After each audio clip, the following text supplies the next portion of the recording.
ne sera plus jamais la même. Pas parce que j'ai de l'argent, ou encore parce que je suis connecté à des hommes exceptionnels, mais parce que Christ est ma réponse. Je sens dans mon esprit, plus jamais ma vie sera la même. Jésus est ma réponse. Je sens dans mon esprit, plus jamais ma vie sera la même. Je sens dans mon esprit, plus jamais ma vie sera la même. Jésus est ma réponse. Je sens dans mon esprit, plus jamais ma vie sera la même. Même si je suis orphelin, même si j'ai perdu tout le monde, Jésus est ma réponse. Yeah, papa. Même si j'ai tout perdu, plus jamais ma vie sera la même. Jésus est ma réponse. Papa, même si j'ai perdu un mari, même si j'ai perdu une femme, même si j'ai perdu mes parents, papa et maman,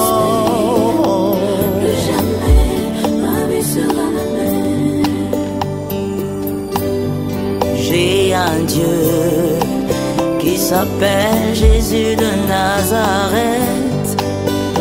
Adonai, il peut tout changer. Il a la capacité de bouleverser. J'ai un Dieu puissant, un Dieu redoutable qui ne recule pas face au combat. Il est l'agneau, il est le puissant de Jacob. Il est celui qui transforme les situations. Il est celui qui bouleverse les événements. Il guérit les malades. Il fait disparaître les maladies incurables. J'ai un Dieu qui n'a pas de pareil. Celui qui marche sur le sommet des montagnes. C'est celui qui est redoutable pour l'éternité. L'amour de toute une vie. L'homme de Galilée. Jésus de Nazareth. celui qui calme le vent violent.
Jésus, Nzamba babutu na yo yo yo yo.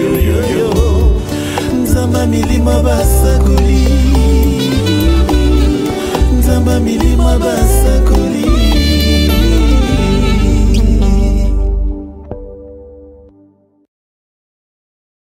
Amen. Amen. Nous restons toujours debout et nous accueillons le roi de rois, c'est-à-dire la parole de Dieu.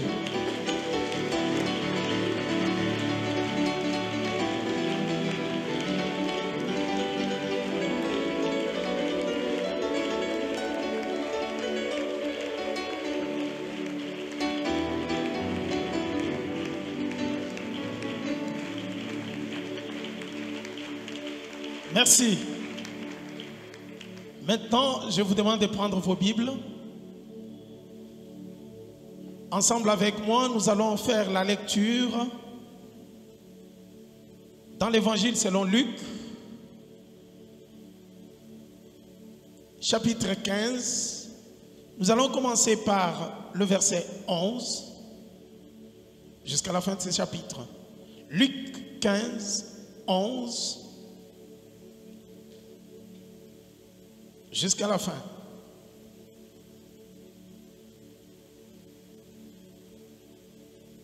Nous lisons au nom du Seigneur.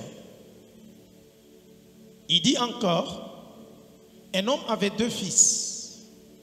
Le plus jeune dit à son père, mon père, donne-moi la part des biens qui doivent me revenir. Et le père leur partagea son bien. Peu de jours après, le plus jeune fils, ayant tout ramassé, partit pour un pays éloigné où il dissipa son bien en vivant dans la débauche. Lorsqu'il eut tout dépensé, une grande famine survint dans ce pays et il commença à se trouver dans le besoin. Il alla se mettre au service d'un des habitants du pays qu'il envoya dans ses champs garder le pourceau. Il aurait bien voulu se rassasier des carouches que mangeait le pourceau, mais personne ne lui en donnait. Étant rentré en lui-même, il s'est dit, combien de mercenaires chez mon père ont du pain en abondance, et moi ici je meurs de faim. Je m'élèverai, j'irai vers mon père, je lui dirai, mon père, je péchais contre le ciel et contre toi. Je ne suis plus digne d'être appelé ton fils. Traite-moi comme l'un de tes mercenaires. Et il s'éleva et alla vers son père. Comme il était encore loin, son père le vit et fut ému de compassion. Il courut, se jeta à son cou et le baisa. Le fils lui dit, mon père, je péchais contre le ciel et contre toi. Je ne suis plus digne d'être appelé ton fils. Mais le père dit à ses serviteurs, apportez vite la plus belle robe et l'en revêtez. Mettez-lui un anneau au doigt et des souliers aux pieds. Amenez le veau gras, tuez-le, mangeons et réjouissons-nous, car mon fils que voici était mort et il est revenu à la vie. Il était perdu et il est retrouvé. Et il commence à se réjouir. Or, le fils aîné était dans les champs. Lorsqu'il revient et approcha de la maison, il entendit la musique et la danse. Il appela un des serviteurs et lui demanda ce que c'était. Ce serviteur lui dit, ton frère est de retour parce qu'il a retrouvé en bonne santé. Ton père a tué le veau gras. Il s'est mis en colère et ne voulut pas entrer. Son père sortit et le pria d'entrer. Mais il répondit à son père, voici, il y a tant d'années que je te sers, sans avoir jamais transgressé tes ordres. Et jamais tu ne m'as donné un chevreau pour que je me réjouisse avec mes amis. Et quand ton fils est arrivé, celui qui a mangé ton bien avec des prostituées, c'est pour lui que tu as tué un veau gras. Mon fils, lui dit le père, tu es toujours avec moi et tout ce que j'ai est à toi. Mais il fallait bien s'égayer et se réjouir. Parce que ton frère que voici était mort et il est revenu à la vie. Parce qu'il était perdu et il est retrouvé. Parole du Seigneur. Amen. Amen. Est-ce que nous pouvons encore acclamer le Seigneur et nous asseoir pour écouter la parole? Merci aux chants.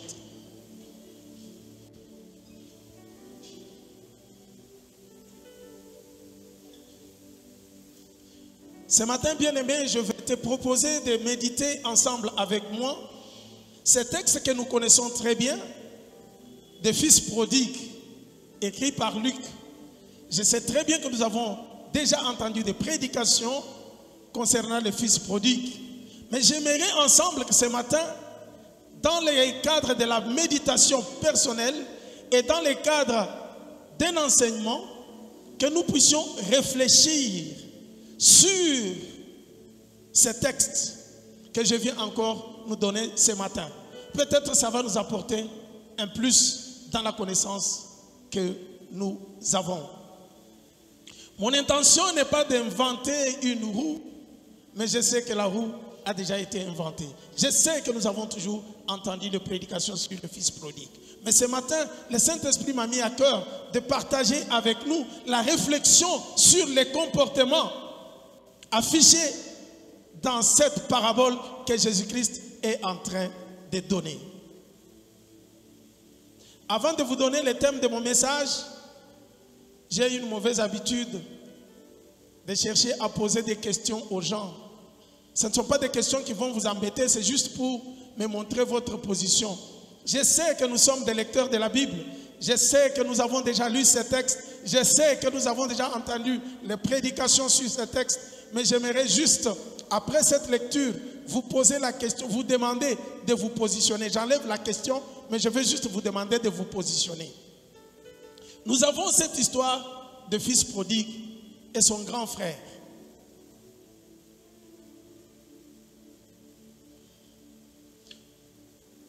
Dans la lecture, vous avez vu, nous avons tous entendu le comportement de chacun d'entre nous. Et parmi ces deux fils, j'aimerais vous demander que chacun prenne position. Voulez-vous être le fils prodigue ou vous voulez être le fils aîné qui était resté à la maison? Ah, vous choisissez ce que vous voulez. Hein? Qui veut être le fils prodigue? Qui choisit la place des fils prodigues? Ah, personne ne veut être le fils prodigue. Qui veut être celui qui était resté à la maison avec le père? Waouh! Donc vous êtes ni à gauche ni à droite, ni au centre. Vous ne voulez pas prendre la position. Alors vous voulez être qui? Hein? Non, non, non. Personne ne prend la place du père. Personne ne peut prendre la place du père. Nous sommes tous les fils, n'est-ce pas? N'est-ce pas? En tant que fils, nous allons choisir. Soit c'est le fils aîné qui était resté avec son père dans son comportement, si ça vous plaît. Soit nous prenons la place de fils prodigue qui est parti et qui est revenu, pour qui on a organisé la fête. Comme à l'école, on lève maintenant la main sans regarder son voisin. On ferme les yeux, on lève seulement la main. Je vois qui veut être le fils prodigue. Gloire à Dieu, il y a des gens qui se manifestent. Maintenant, qui veulent être le fils qui est resté à la maison? Très bien, vous avez raison. Mais qui ne veulent pas du tout être le fils?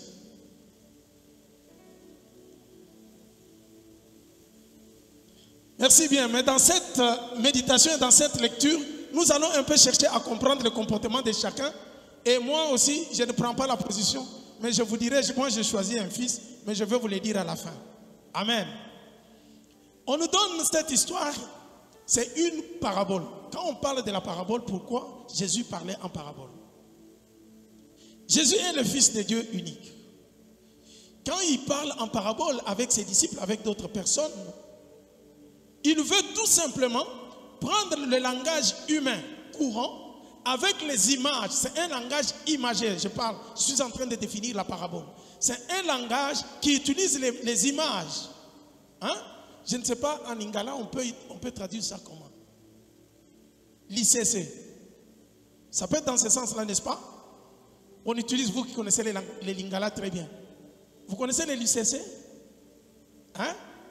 D'accord. Je préfère dire comme ça. Alors, quand Jésus parle en parabole, il prend les langages que les hommes peuvent comprendre, avec les images que les gens connaissent très bien, qui peuvent comprendre les langages de ce monde, pour expliquer le royaume de son Père, le royaume des cieux. Et le problème avec la parabole, c'est que si vous ne comprenez pas les langages imagés, vous n'allez pas comprendre du tout ce qui est donné comme histoire. Et c'est ça la difficulté des paraboles. Donc quand vous avez affaire à l'ICC, vous êtes obligé de chercher d'abord à comprendre qu'est-ce que cela veut dire, n'est-ce pas vrai? Donc il a parlé dans des proverbes, je ne comprends rien. Et c'est comme ça que Jésus parlait en parabole. Des fois il parlait, il terminait, les gens ne comprenaient pas ce qu'il disait, même ses disciples lui-même. Puisqu'il n'y a que lui qui sait ce qu'il veut dire et il veut transmettre les réalités ou l'histoire du royaume des cieux. Et c'est de la même façon qu'il parle en parabole ici. Remettons les textes dans son contexte. Pourquoi Jésus a commencé cette parabole? Luc chapitre 15 nous présente une succession de paraboles. Ce n'est pas seulement au chapitre 15, mais l'histoire commence au chapitre 14. Jésus est invité à manger chez le chef d'un pharisien. Le chef des pharisiens, Jésus est invité pour manger, il entre là. C'était un jour de sabbat. Et vous savez, avec le judaïsme et les pharisiens, ce sont les gens qui sont vraiment attachés à la loi. Les jours de sabbat, ils ne peuvent rien faire. Alors, Jésus regarde, il y a quelqu'un qui arrive, un malade qui arrive, un hydropique qui arrive.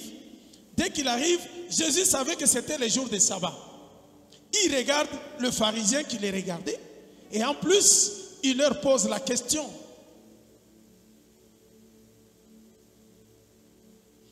Est-ce qu'il est-il permis de faire le bien pendant les jours de sabbat?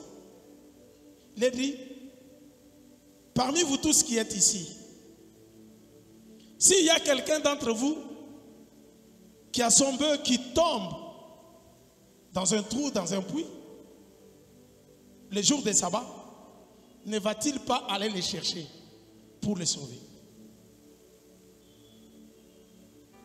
Tous regardaient Jésus. C'est alors qu'il s'avança, il touche l'hydropique, il prie pour lui, il est guéri. Mais pour les Juifs, pour ces gens, les pharisiens, qui étaient le maître de la loi, Jésus ne pouvait pas faire ça les samedis. Les samedis, c'est le jour de repos. Jésus voulait leur faire comprendre que s'il faut sauver, si vous vous sauvez, c'est que vous avez comme bétail. Mais moi, le Fils de l'homme, comment ne puis-je pas sauver quelqu'un qui est malade, qui est dans le besoin? Est-ce que la loi interdit de faire du bien les jours de sabbat? Et c'était pour leur montrer que, des fois, vous restez bloqués dans la loi au lieu de chercher à sauver. Mais moi, je suis venu pour faire grâce, pour montrer la grâce. Alléluia. Alléluia. Alléluia. Et c'est de là qu'il commence toute une série de proverbes pour leur montrer qu'il faut chercher à sauver ce qui est perdu. Et ça s'enchaîne quand vous lisez à partir du chapitre 14, vous allez jusqu'au chapitre 15. Vous verrez qu'au chapitre 15, à partir du premier verset, il va parler encore, il va donner des paraboles. Il va nous parler de la parabole d'une brebis qui est perdue. Il dit quelqu'un avait sa brebis perdue. Si quelqu'un est un berger, il parle d'un berger qui a 100 brebis et il leur montre dans la parabole que s'il y a une seule brebis qui est perdue, le bon berger ou le berger va laisser les 99 ou les 99 autres brebis. Et ce qui m'étonne là, Luc ajoute quelque chose. Puisque Jésus s'adressait aux pharisiens, il dit, les 99 autres, il les laisse dans les déserts. Et il va aller chercher la brebis perdue. Quand il la retrouve, il la prend, il la met sur les épaules, il rentre dans la joie et il invite ses amis, il dit, venez, réjouissez-vous avec moi, puisque ma brebis qui était perdue, je l'ai retrouvée. Ça, c'est la première parole. Deuxième, il va parler d'une femme qui a perdu, je peux dire, son argent, une pièce de monnaie. Dans d'autres versions, on parle de drague. Il dit, est-ce que si une femme perd une pièce de monnaie dans sa maison, ne va-t-il pas allumer la lampe, chercher partout pour retrouver la pièce de monnaie qui est perdue? Quand elle la retrouve, elle se réjouit. Elle invite les gens, réjouissez-vous avec moi, puisque j'ai retrouvé ma pièce qui était perdue. Ça va toujours dans le même sens. La brebis perdue, la monnaie perdue, et c'est la troisième parabole qu'il va nous parler maintenant d'un fils qui est perdu. Mais ce que je peux retenir dans tout ça, il y a d'abord l'argent qui est perdu, il y a la brebis qui est perdue, il y a l'argent qui est perdu, et puis il vient parler des fils prodigues ou des fils perdus. Dans l'enchaînement d'idées, vous verrez qu'il veut expliquer ce qui se passe dans le royaume des cieux. Parce que dans cette lecture, vous entendrez toujours Jésus dire, il y a de la joie dans les cieux quand il y a un seul pécheur qui se répand. C'est-à-dire qu'il explique la parabole et il montre, il fait référence à ce qui se passe dans les cieux pour un pécheur qui est perdu. Alléluia. C'est pourquoi je vous ai dit, il faut chercher à bien comprendre, à bien dépasser l'image de la parabole. Pour la brebis, c'est le berger qui va aller chercher. Pour la pièce d'argent, c'est la femme qui se met à chercher, à allumer la lampe, à chercher pour retrouver. Tandis que pour le fils prodigue, je vois une petite différence. Il faut qu'il prenne conscience de là où il est parti, qu'il revienne pour qu'il soit accueilli. Alléluia. Avec cette petite différence, j'aimerais que nous puissions maintenant entrer dans l'analyse de notre texte. Le fils prodigue est là. Vous savez, nous tous, nous sommes bien conscients que quand on est dans une famille où il y a la richesse, même s'il n'y a pas une très grande richesse, on est ipso facto les héritiers. Vrai ou faux? Nous avons l'héritage de nos parents, n'est-ce pas? Quand est-ce que je vous pose la question? Quand est-ce que quelqu'un peut réclamer l'héritage? Quand est-ce qu'on donne l'héritage? Est-ce que vous pouvez répondre à haute voix? Hein? C'est à la mort, n'est-ce pas, qu'on commence à réclamer l'héritage. Mais dans ce texte, ce qui m'étonne, c'est que le père est encore vivant. Mais le fils cadet commence déjà à réclamer son héritage. Père, donne-moi la part qu'il me faut. Moi, je dois alors faire ce que je veux avec.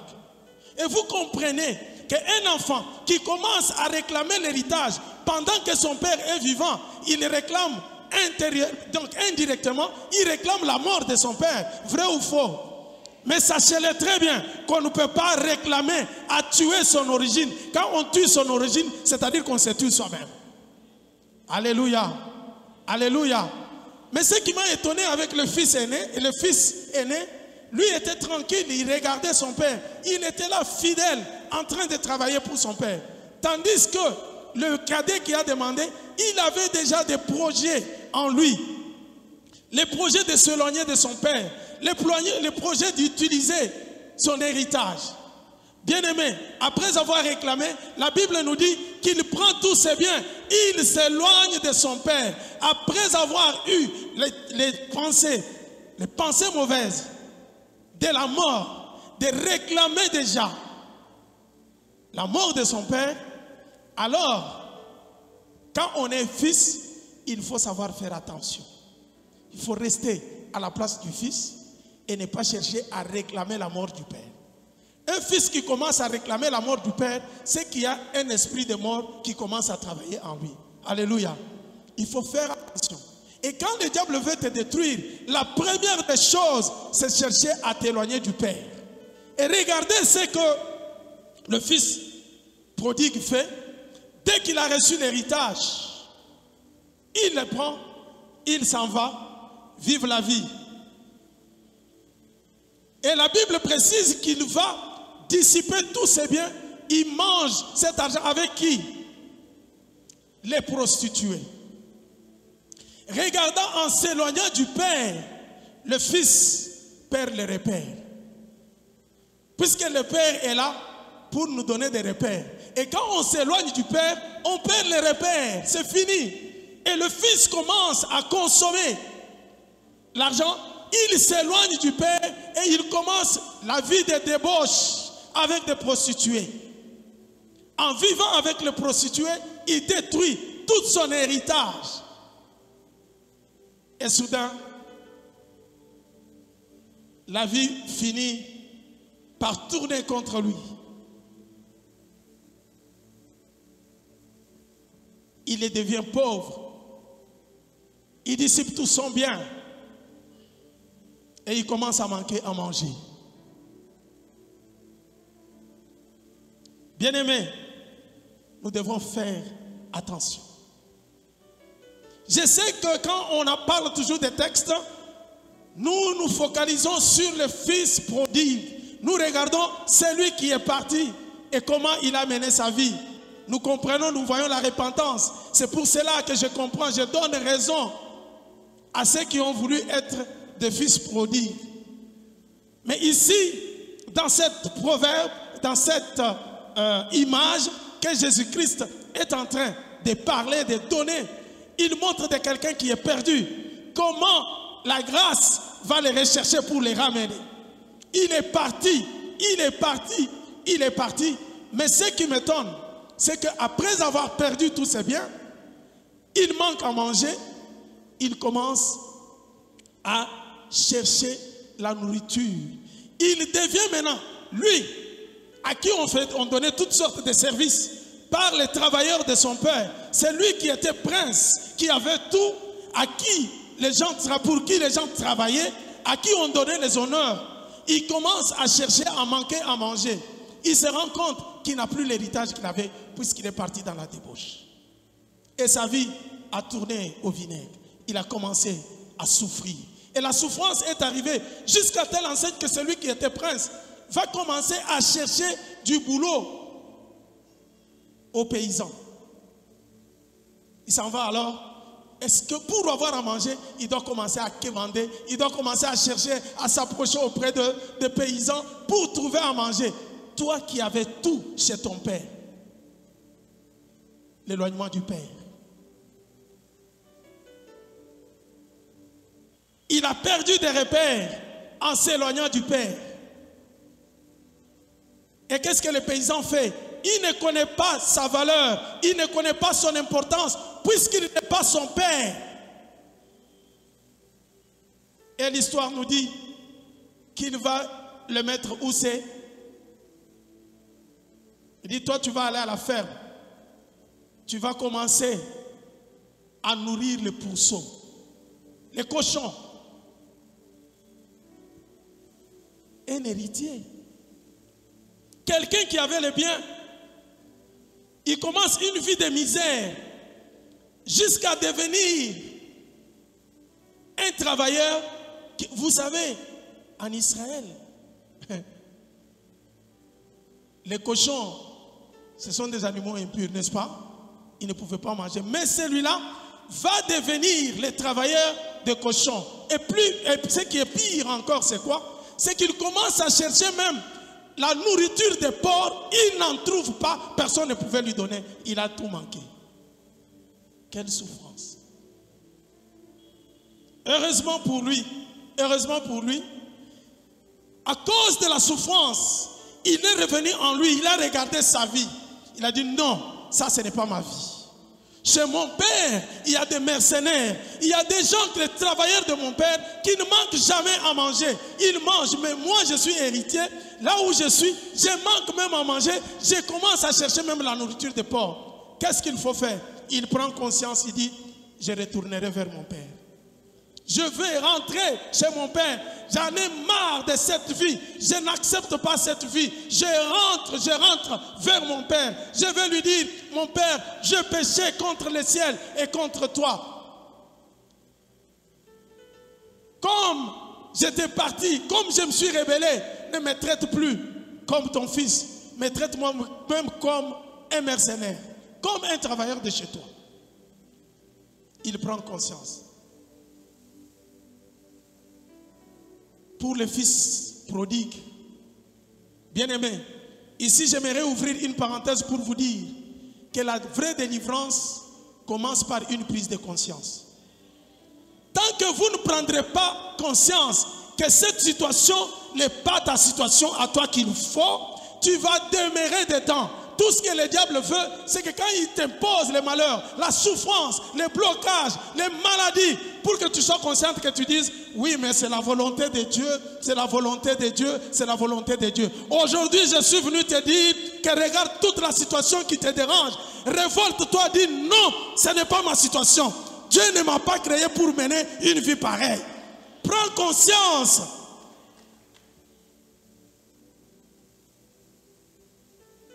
Non, c'est la volonté de Dieu. Quelle est la volonté de Dieu qui veut que toi, tu continues toujours à souffrir? Je me rappelle, au campus, il y avait l'un de nos profs qui avait un problème sérieux. Qu'est-ce qui s'est passé? Dans la famille de sa femme, quelqu'un ne pouvait pas avoir le diplôme d'État. Dès que tu as le diplôme d'État, tu reçois le diplôme d'État, tu commences la maladie et tu meurs. Et la situation est arrivée 3 fois. Jusqu'à telle enseigne que la famille a décidé, les gens de la famille ont décidé, en tout cas pour nous, nous ne pouvons plus avoir de diplôme d'État. Parce que si tu as le diplôme, tu vas mourir. C'est les limites qui étaient établies. Un jour, il y a eu, je pense, le 4e qui s'est décidé, qui dit, bon, moi je vais avancer, je vais voir. Il croyait que la situation était finie avec le 3. Le 4e arrive, dès qu'il a eu son bac, son diplôme, 4 mois après, il commence la même maladie. Le prof de passé,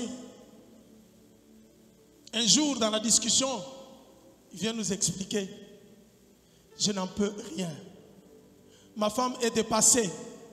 Toute la famille, les gens sont en train de terminer. Maintenant, le 4e qui a eu le diplôme a commencé la même maladie. Qu'est-ce que nous pouvons faire? Mais nous savons que si nous les amenons dans les hôpitaux, ils vont toujours mourir. Puisqu'il y en a déjà 3 qui sont morts. Que faut-il faire? Dès qu'il nous a vus, j'ai entendu l'histoire. J'ai dit, j'aimerais partager avec lui. Je suis allé le voir. Je lui ai dit, prof, avec tout le respect que je vous dois, il y a des choses qui dépassent la science. Ne te limite pas à faire les analyses, à faire ceci, cela, à consulter. Quand les choses entrent dans les domaines surnaturels, il faut y aller dans les domaines surnaturels.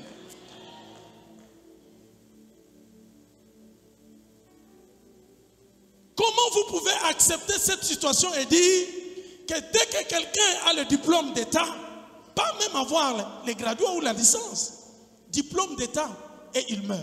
Diplôme d'État, il meurt. Avec la même maladie. Je lui ai dit, dans cette situation, on va quitter le naturel, on doit entrer dans le surnaturel. Le problème n'est pas un problème physique ni biologique, mais c'est un problème qui est dans la dimension spirituelle. Prof, je te demande une chose, mets-moi en contact avec ta famille de ta femme. Ce que nous allons faire, ils vont accepter Jésus-Christ comme Seigneur et Sauveur. Celui-là a fait couler son sang. Celui-là est capable de briser toutes sortes de liens et de pactes établis dans la famille. Et la situation sera restaurée. Alléluia.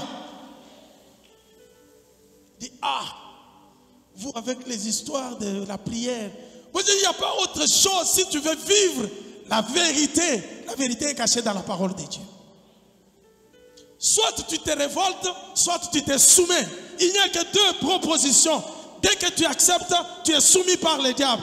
La Bible déclare, résistez au diable et il fuira loin de vous. On ne résiste pas au diable par les paroles, sans effet tout simplement. Non, il faut savoir les résister avec la parole de Dieu et avec la prière. Amen. Si tu ne te révoltes pas, la situation restera comme ça. Prends conscience, examine ta vie. Qu'est-ce qui t'arrive? Quelque part, tu ne t'es pas éloigné de ton père? Si tu t'es éloigné de ton père, comme le fils prodigue, prends conscience. Ne te gêne pas. Même si tu avais péché, décide-toi.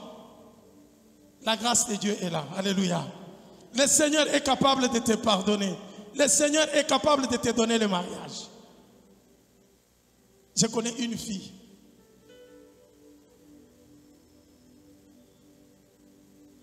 Qui est venue me voir. Pasteur, ça ne va pas. Ça ne va pas. Pourquoi ça ne va pas?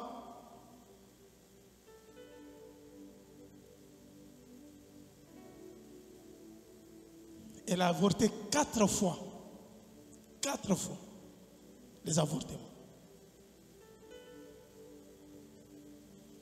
Je ne sais pas ce que je peux faire. Je ne sais pas ce que je peux faire. Dis non, ce que tu peux faire, c'est de te repentir. Prendre la décision de ne plus jamais faire ça. Et le Seigneur te fera grâce. Dès qu'elle a fait, la situation a changé. Le Seigneur l'a restaurée. Et la fille aujourd'hui est en train de chanter gloire au Seigneur. Je te dis que le diable ne vienne pas te dire que puisque tu as péché, tu vas toujours mourir. Dis-toi non, je ne mourrai pas. Je peux me repentir aujourd'hui. La grâce de Dieu est là. 1 Jean chapitre 1er, le verset 9 nous dit ceci. Si nous confessons nos péchés, il est fidèle et juste pour nous les pardonner. Et le sang de son fils Jésus nous purifie de toute iniquité. Alléluia. Ne reste pas dans la situation catastrophique puisque tu as commis le péché. Que le diable ne vienne pas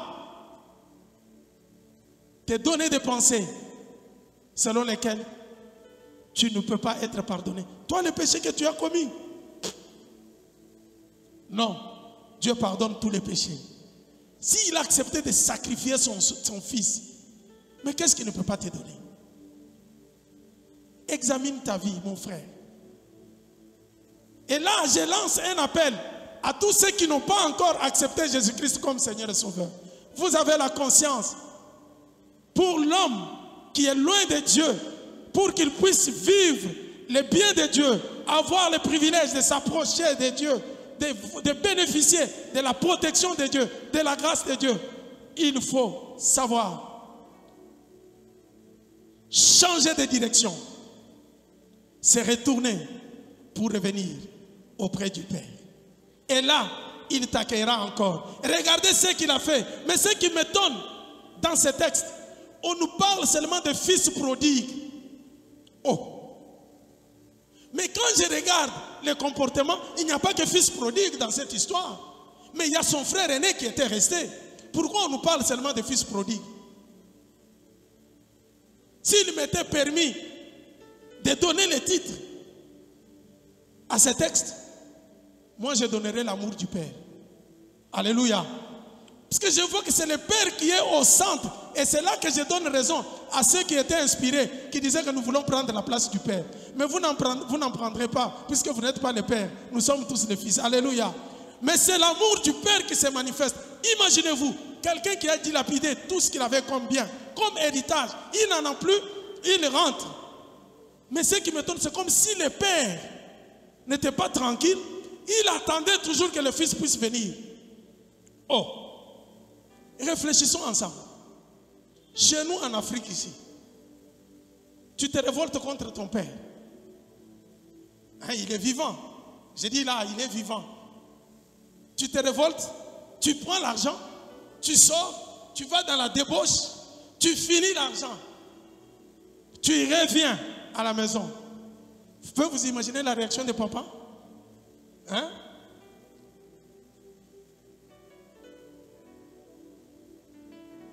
Les gifles que tu vas recevoir, c'est pas possible. Mais ici, je vois un père qui a l'amour qui dépasse. L'enfant arrive. La Bible nous dit, il était encore loin sans s'approcher, mais c'est le père qui court pour aller embrasser son fils. Oh là là, oh là là, oh là là. Quel amour, quel amour, quel amour. Je vais te dire que même si tu as commis le péché, reviens, Dieu est capable de te recevoir. Son amour est là pour nous. Dieu t'invite ce soir et ce matin, bien-aimé, pour te donner à lui. Même si tu as commis le péché, même si tu t'es éloigné, si tu n'as pas encore accepté Jésus-Christ comme Seigneur et Sauveur, le privilège t'est encore donné.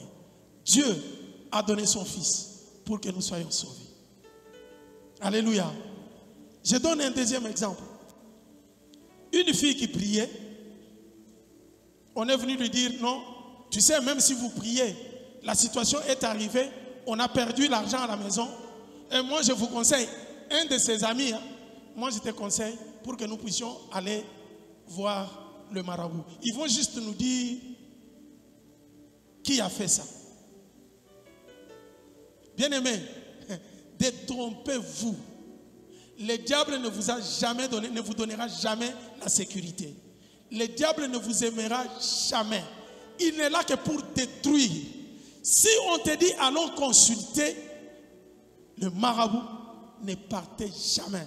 Si on te dit donne telle chose, on va aller faire la cérémonie dans la famille, faites attention. Vous allez vous lier pour rien. La fille est partie. On a dit montrez les mains. En montrant les mains, le monsieur a commencé à leur parler. Il dit non, attendez, je vais vous montrer ce qu'il faut faire. La fille a pris tous ses petits frères. Ils sont partis. Ils arrivent. L'argent est perdu dans la maison. L'argent de notre maman est perdu. Nous voulons savoir qui a pris cet argent. Ils sont partis pour demander l'argent de leur maman. Le monsieur arrive. Il prend de charbon, les braises. Il fait la poudre. Il commence à les mettre aux yeux. Tous. Toute la famille. Les enfants suivaient leur maman dans la prière. Je vous dis, dans cette maison, aucun enfant n'a eu le diplôme. C'était de la souffrance. Jusqu'au moment où ils sont venus se repentir. Mais voilà, pasteur. Je dis, mais qu'est-ce qui se passe dans votre famille? Tous. 4 ans, 5 ans. Quelqu'un fait les examens pour avoir le bac 5 fois, 4 fois. Il n'y a pas de dit. En priant, on dit, mais ils ne sont pas intelligents, on ne comprend rien. Le Saint-Esprit donne la révélation. Est-ce que vous êtes entrés dans les maisons des marabouts?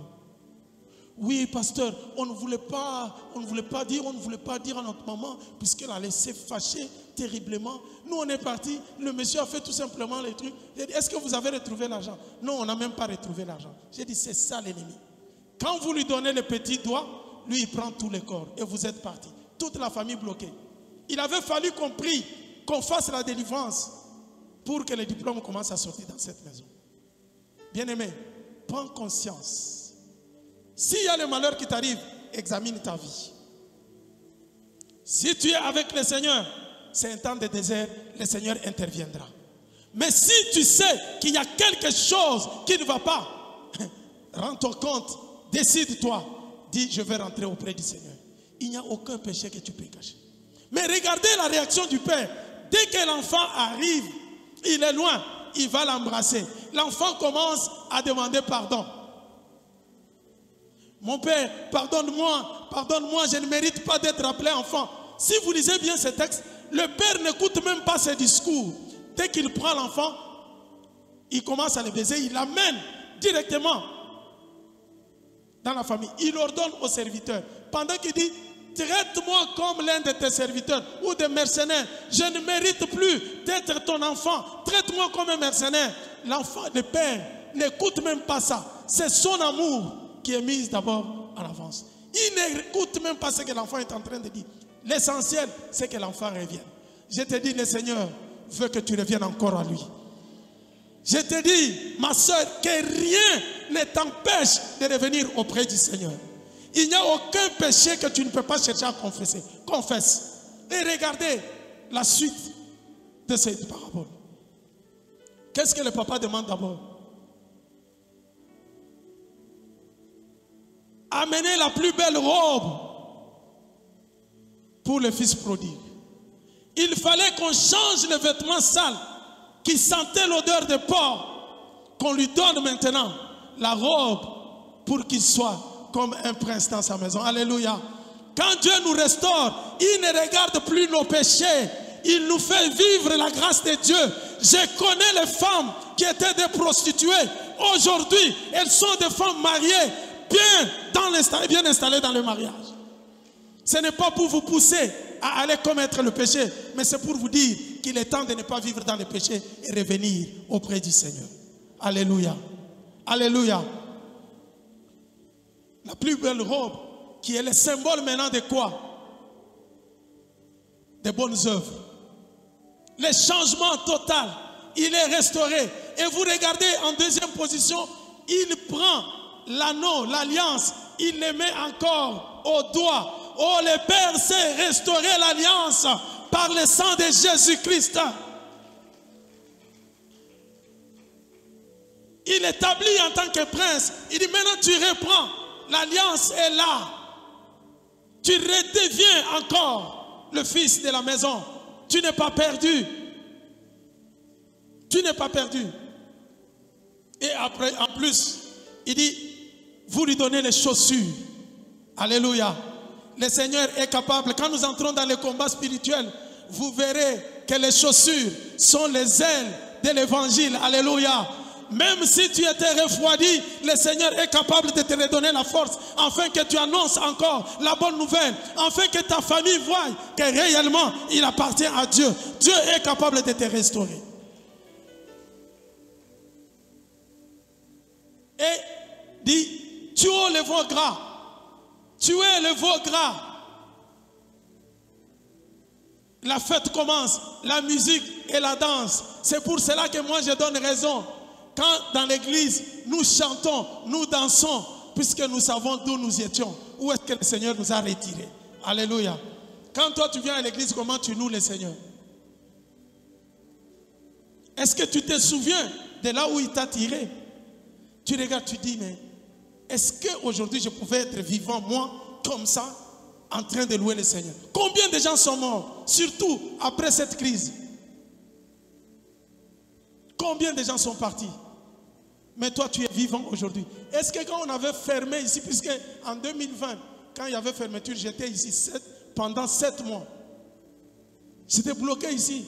Pendant 6 mois, on ne se réunissait pas, vous vous rappelez? Qui venait encore prier comme aujourd'hui? Mais quand le Seigneur vous donne l'occasion de venir prier, comment vous louez le Seigneur? Vous avez oublié, juste un peu de temps, vous avez oublié. Les chants, louez le Seigneur, déchaînez-vous, dansez, célébrez le Seigneur, car il vous a donné la vie. Quand vous venez, Seigneur, vous venez devant le Seigneur, ne regardez pas votre voisin. Ah, quand je vais danser, on va me voir. Qui suis-je devant Dieu? David a dansé, jusqu'à ce que Michal a regardé et dit, mais quel est ce roi qui danse comme ça? David regarde, tu ne sais pas devant qui je danse. C'est celui-là qui m'a pris derrière le troupeau, qui m'a établi roi. Je dois danser, je dois chanter. Il faut célébrer le Seigneur. On ne doit pas vous forcer. acclamez le Seigneur, adorez le Seigneur. Non, vous devez l'adorer de tout votre cœur. Vous devez le louer de tout votre cœur. Vous devez danser et chanter puisque Dieu vous a sauvé.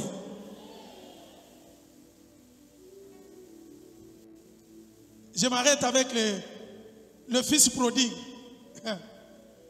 Malgré tout ça, le fils prodigue, écoutez ce qu'il revendique. Ne me traite plus comme ton fils. Je vais être comme qui? Comme un mercenaire. C'est pourquoi j'ai donné le titre de ce message de ce matin. C'est sous forme d'une question. Pourquoi vivre comme esclave dans la maison de ton propre père? Je vais encore te dire autrement. Pourquoi tu vis comme un esclave alors que tu es dans la maison de ton père qui est riche?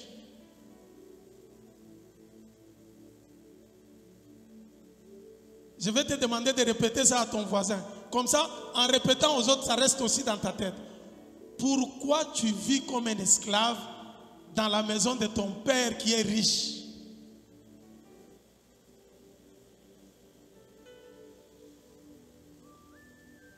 Regardez le comportement. Le père a organisé tout, il a rétabli l'alliance, il a la robe de prince, il a tout. On est en train de fêter, la fête est organisée pour lui. Les gens sont en train de danser. Même les serviteurs savent qu'il s'agit d'un fils, d'un frère à l'autre. Mais lui, il réclame la place d'un serviteur. Ça, c'est vivre comme un esclave. Quand on ne connaît pas ses privilèges, on ne peut pas en bénéficier. Alléluia. Prenez conscience. Je prendrai maintenant le fils aîné qui était resté, fidèle à son père. Analysons ce comportement. Il était au champ, il revient. De loin, il entend déjà dans la maison de son père qu'il y avait la musique, il y avait la danse, il y avait la fête. Il s'est dit, mais qu'est-ce qui se passe chez nous? Moi, je n'ai pas laissé la fête quand je suis parti au champ. Et il revient, il entre, il trouve qu'ils sont en train de chanter, de danser. Ah, il appelle l'un des serviteurs quand il arrive. Qu'est-ce qui se passe là-bas? Écoutez les paroles des serviteurs. Il dit, ton frère, il sait que nous sommes des serviteurs, mais ça, ce sont les enfants de la maison. Alléluia. Il lui dit très bien, ton frère qui était parti là, qui était perdu, est revenu. Puisqu'il est revenu en bonne santé, ton père a organisé la fête pour lui. Oh là là. Vous savez, bien aimé, je veux vous ouvrir une parenthèse. Le diable connaît notre identité. Dans le monde des ténèbres, ils connaissent la puissance que nous avons. Ils savent que nous appartenons à Dieu. Il y a des gens qui ne peuvent même pas entrer chez les féticheurs. Parce que quand vous entrez, on dit non, non, toi ta place n'est pas ici. Alléluia. Les serviteurs, les mercenaires savent que ça c'est le fils. Il lui donne son identité. Mais le fils lui-même ne connaît pas son identité. La Bible déclare, mon peuple périt faute de connaissance. Quand tu ne connais pas ton identité, tu ne vas pas jouir des privilèges de cette identité. Il arrive, on lui parle, et il se dit, ah, donc la fête est organisée pour lui. Je n'entre pas. Il reste dehors. Et regardez encore le père. Le père apprend qu'il y a son fils qui était avec lui, qui ne veut pas entrer dans la maison, qui reste dehors. Il dit, je n'entre pas. Pourquoi? La jalousie. Comment celui qui a dilapidé tous les biens de mon père, c'est pour celui-là que mon père organise la fête? C'est pas possible. Je ne peux pas tolérer ça. Je n'entre pas. Regardez le cœur du père. Il rentre. Il revient encore. Il le prend, il commence à le supplier. Entre dans la maison. Ton frère que tu vois, il lui rappelle, c'est ton frère. Il était perdu. Et il parle même, il était mort. Il est revenu à la vie. Bien-aimés, nous pouvons vivre, sembler être en bonne santé comme les serviteurs, voyez, alors qu'intérieurement nous sommes déjà morts. La mort vraie, c'est la séparation totale avec Dieu.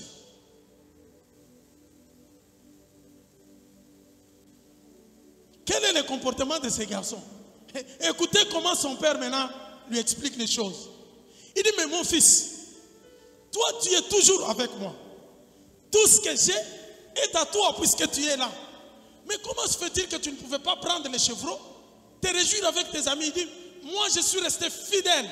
J'ai respecté tout ce que je faisais. J'allais te servir. Quand tu m'envoies, je pars. D'ailleurs, je viens du champ. Je suis revenu. Je t'ai servi en suivant toutes tes règles, en respectant la loi, les ordonnances. Mais voilà, tu n'as jamais organisé la fête pour moi. Le père dit, mais tu as tout.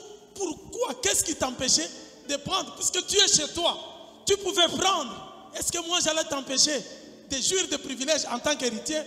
Tu allais prendre un chevreau, te réjouir avec tes amis. Pour moi, tout ce que j'ai t'appartient.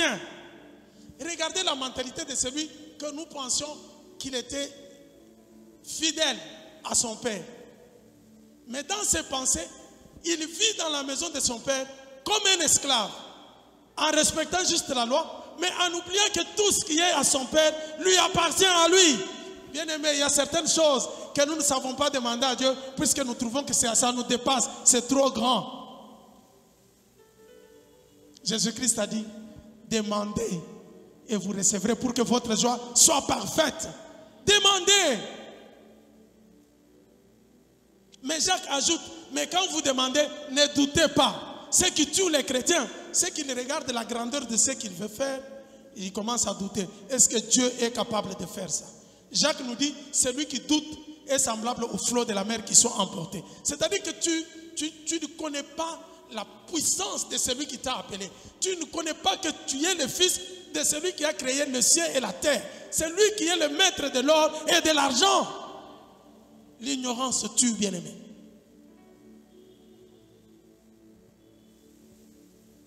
Vivre comme un esclave dans la maison de son père. Je ne veux pas entrer. Ça, c'est le genre de chrétiens qui sont aussi jaloux. Les fils aînés qui étaient restés. Ceux qui sont venus au Seigneur il y a longtemps. Ils regardent, il est en train de prier, il prie. Il oublie qu'il est dans la maison de son père et que tous les privilèges prévus pour les enfants de Dieu, c'est pour lui. Peut-être il demande le mariage, peut-être il est là dans l'église, il prie. Ça fait 10 ans, ça fait 13 ans, 12 ans. Il voit les jeunes filles qui arrivent, on les épouse, ils sont en train de partir. Ils viennent, ils sont mariés. Les jeunes garçons qui arrivent, ils trouvent du boulot. Lui est là, il tourne de gauche à droite. Dès qu'il apprend qu'il y a un mariage, il dit, dans ce mariage-là, je ne pars plus. Quand il rentre, il pleure. Seigneur, je ne peux plus partir dans ce mariage-là. Comment depuis... Moi, je suis venu depuis plusieurs années. J'ai pris. Je n'ai pas eu le mariage. Depuis quand je te demande le mariage? Mais celle-là qui est venue là, que je connaissais dans les quartiers, à peine venue, elle a trouvé un mari, elle est partie. Je ne pars pas dans ce mariage. Vivre comme un esclave dans la maison de son propre père. Dieu sait te donner de bonnes choses au temps convenable.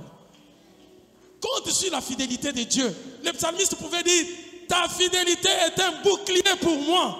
Je sais que Dieu est fidèle. Il est le maître des temps et des circonstances. Je ne l'abandonne pas. Je prie jusqu'à ce que mon temps va sonner. Quand mon temps va sonner, le Seigneur agira. Alléluia. Qu'est-ce qui te décourage maintenant? Tu penses que Dieu t'a abandonné? Tu ne peux pas réduire la puissance du Créateur des cieux et de la terre à un petit problème de mariage, ou à un petit problème de boulot, ou à un petit problème de maladie. Dieu est plus grand que la maladie. Il est celui qui dit mot et la chose s'accomplit. Il suffit tout simplement qu'il y ait un jour où il s'élève et tout s'arrête. Alléluia. Compte sur la fidélité de Dieu. Ne te rebelle pas. J'aime quand les Kinois parlent. Il dit, Moninga Abali, Moninga Abali.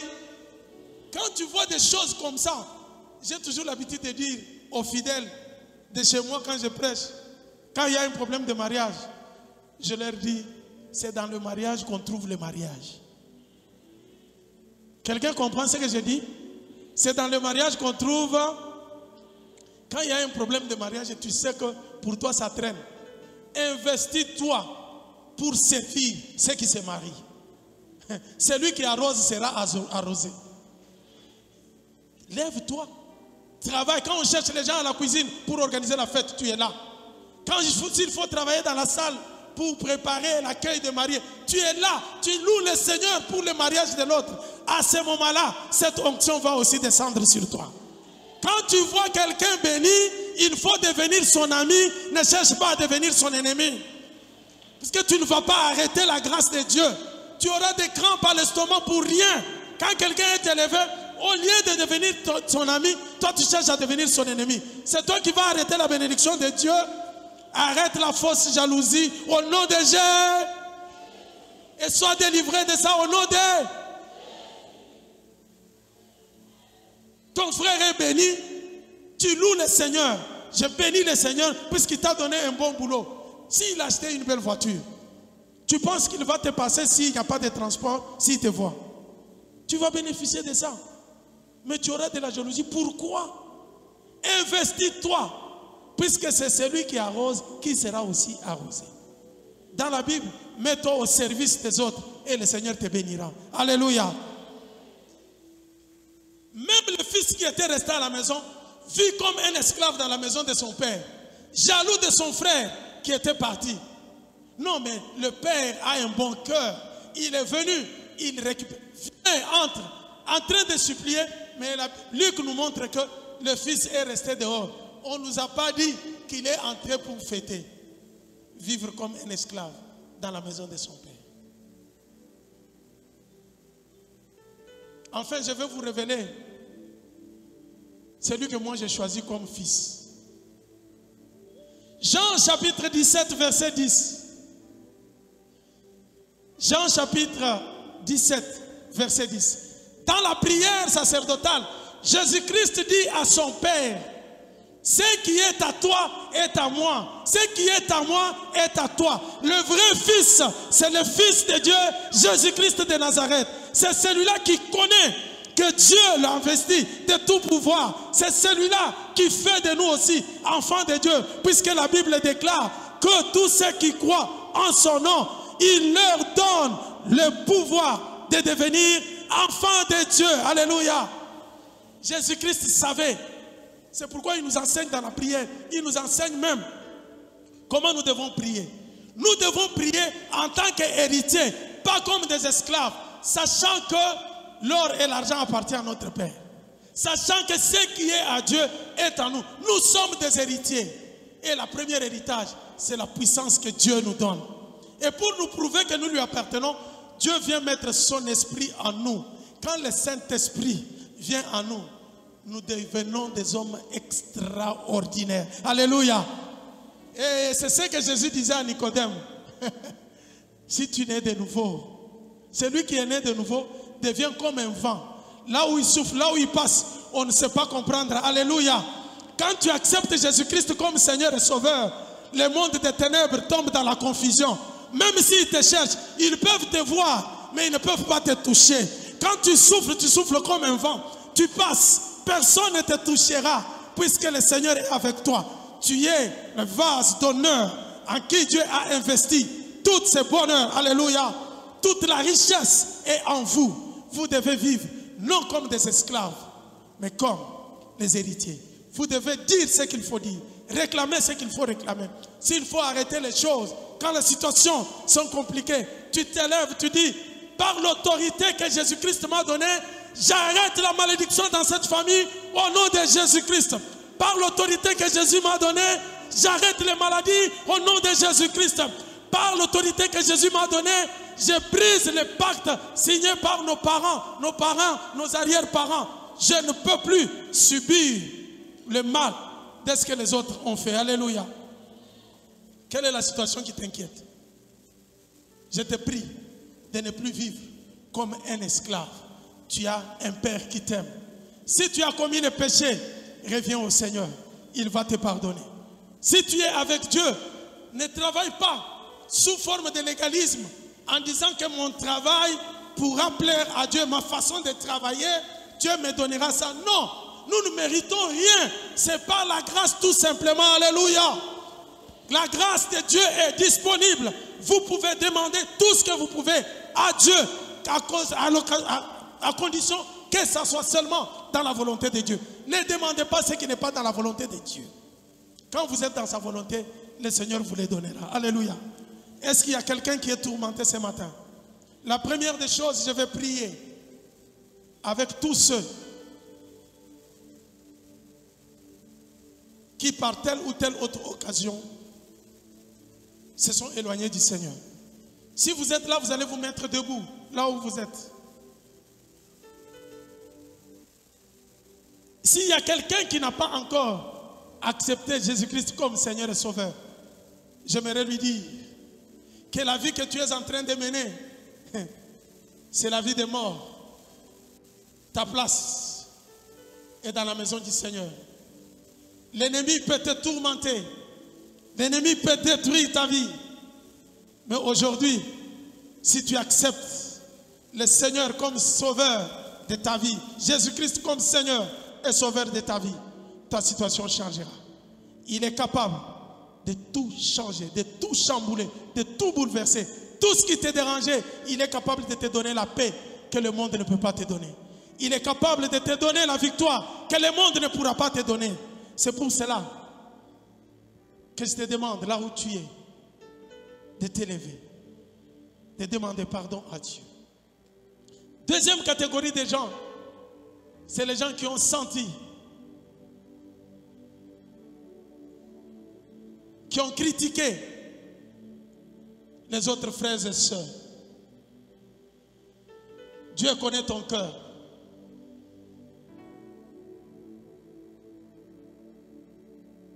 Si tu as murmuré devant le Seigneur, depuis combien de temps j'ai demandé? Depuis combien de temps? Vraiment, c'est seulement les autres. Pourquoi Dieu tu as fait pour tel? Pourquoi Dieu tu as fait pour tel? Pour moi tu n'as pas fait. J'aimerais te dire que l'amour de Dieu est là pour toi. Dieu te supplie d'entrer dans sa maison, puisque tu as encore de l'héritage. Tes biens ne sont pas dissipés, ne sont pas perdus, mais le Seigneur va te faire grâce. Le Seigneur va te faire grâce. Nous allons prier. Je demande aux choristes de monter.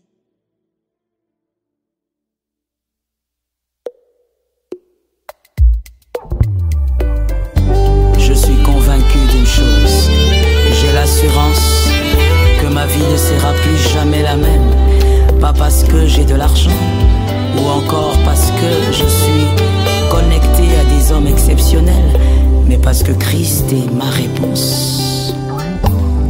Je sens dans mon esprit, plus jamais ma vie sera la même. Jésus est ma réponse.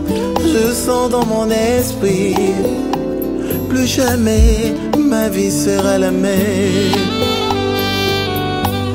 Je sens dans mon esprit, plus jamais ma vie sera la même. Jésus est ma réponse. Je sens dans mon esprit, plus jamais ma vie sera la même. Même si je suis orphelin, même si j'ai perdu tout le monde, Jésus est ma réponse. Yeah, papa. Même si j'ai tout perdu, plus jamais ma vie sera la même. Jésus est ma réponse. Papa,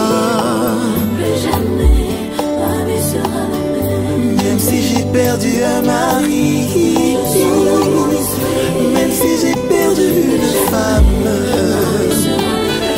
même si j'ai perdu mes parents, papa et maman,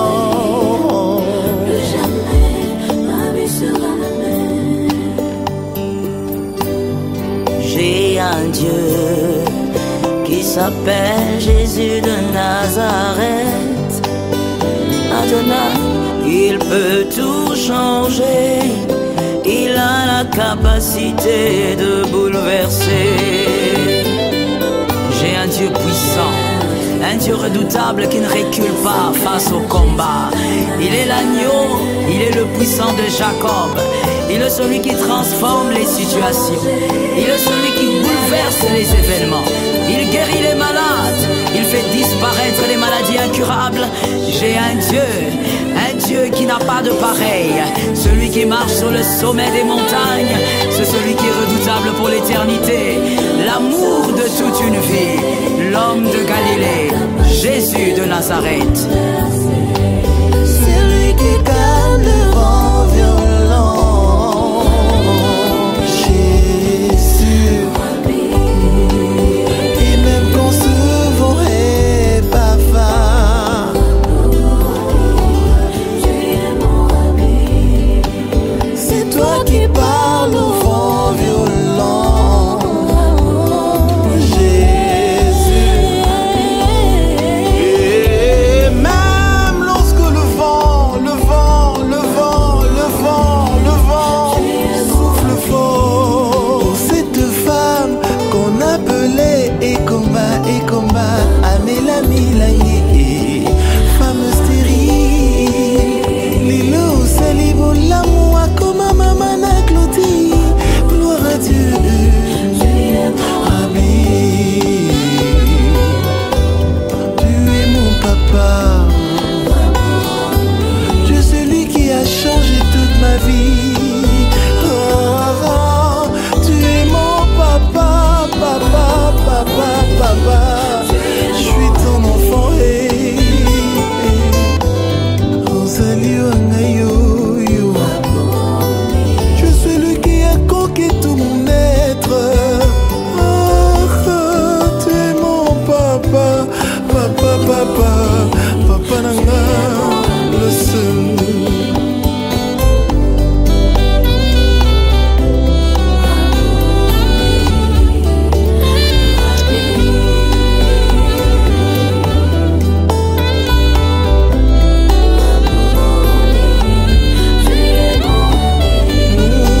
Pour ce sans-papier qui grelottait sous la neige, tu l'as fait du bien, au-delà de toute attente. Tu es l'ami, papa, oh, l'ami intime.